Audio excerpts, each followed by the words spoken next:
বঙাইগাঁৱৰ অভৰাপুৰীত চাঞ্চল্যকৰ ঘটনা ডকাইতৰ দলে হত্যা কৰিলে গৃহস্থ হত্যা কৰি ডকাইতৰ দলে লুটি নিলে সুদ ৰূপসহ 1 লাখ নগদ টকা ডকাইতৰ দলে হত্যা কৰা লোকজন অভয়াপুৰী পিৰাথৰাৰ কৃষ্ণ মণ্ডল বুলি জানিব পৰা গৈছে এই চাঞ্চল্যকৰ ডকাইতি কাণ্ড সংঘটিত হৈছিল পুৱতি নিশা ঘটনাস্থলীত উপস্থিত জিলা আৰক্ষী অধীক্ষক মুদনলাল মিনা অতিৰিক্ত আৰক্ষী সবিতা দাসসহ আৰক্ষী দল উপস্থিত হৈ আৰম্ভ কৰিছে তদন্ত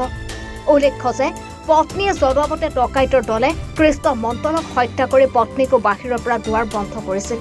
চোকা অস্ত্ৰৰে শৰীৰৰ কেইবাঠাইতো আঘাত কৰাৰ চিন স্পষ্ট কয় যে দিদিটো ফোন কৰিছে কয় শেষ হৈ গৈছে মোক কি হৈ গৈছে মোক কোৱা কি হৈ গৈছে কয় তোৰ দাদাক যে খুন কৰিছে কয় মাৰ্ডাৰ কৰিছে ডাকাত আহি কালা পোছাক পিন্ধি মাৰ্ডাৰ কৰি থৈ গৈছে আমি কৈছে তুমি কোন আছিলা কয় আমি ঘৰে ছিটকেৰি মেৰে আমি ঘুমাইছি ঘুমাৰ পিছত তাৰপৰা কৈছে কয় মোক ওলাব না দে মোক ডেগাৰ দছে বুকত যে তুই নলাবি একটা খুন কৰিছে তোকো কৰিম কয় কি শুনা জানা কইনা কাটি আছে পইচা পাতি আছে ওলা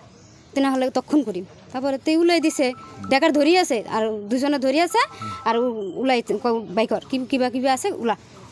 তারপর উলাইছে ওলার পিছত কয় তুই বাহিরত নোলাবি তাহলে তোকেও খুন করিম তার পিছত দিদি আর নোলায় ঘরের ভিতরত মানে অজ্ঞান হয়ে পড়ে গেছে পড়ে যাওয়ার পিছত তারপরে কইছে পরে অজ্ঞানের পরে জ্ঞান ফিরিছে তারপরে মোক ফোন করছে বঙাইগাঁৱৰ পৰা শফিকুল ইছলামৰ ৰিপৰ্ট এনি ভাৰত 24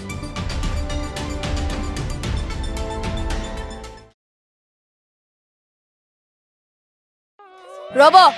আপুনি যে এটা অপৰাধ কৰিবলৈ গৈ আছে আপুনি জানে নে এই নাবালিকা গৰাকীক এতিয়াই বিয়াত বহোৱাটো যে এটা অপৰাধ আপুনি জানে নে অপৰাধ কেনেকৈ মোৰ ছোৱালী মোৰ কথা তুমি যিয়েই নোকোৱা ভূয়া 18 বছৰৰ তলৰ যিকোনো কন্যা সন্তানৰ বিয়া দিলেই আইনগতভাৱে এক দণ্ডনীয় অপৰাধ বিয়া দিয়াজন যিমান দায়ী বিয়া পতাজনো সমানে দায়ী এতিয়া তাই পঢ়া শুনা কৰাৰ বয়স খেলা ধূলা কৰাৰ বয়স তাই খেলিবলৈ দিয়ক পঢ়িবলৈ দিয়ক আৰু চাব এদিন আপুনি তাইক লৈ গৌৰৱ অনুভৱ কৰিব পাৰিব এতিয়াই তাইক সংসাৰৰ বুজা দি তাইৰ ভৱিষ্যত জীৱনটো অন্ধকাৰ কৰাৰ অধিকাৰ তোমাৰ জানো আছে মোৰ ভুল হৈ গ'ল মাজনী মোক ক্ষমা কৰিবা শিক্ষা লৰা ছোৱালী উভয়ৰে প্ৰাপ্য আৰু অধিকাৰ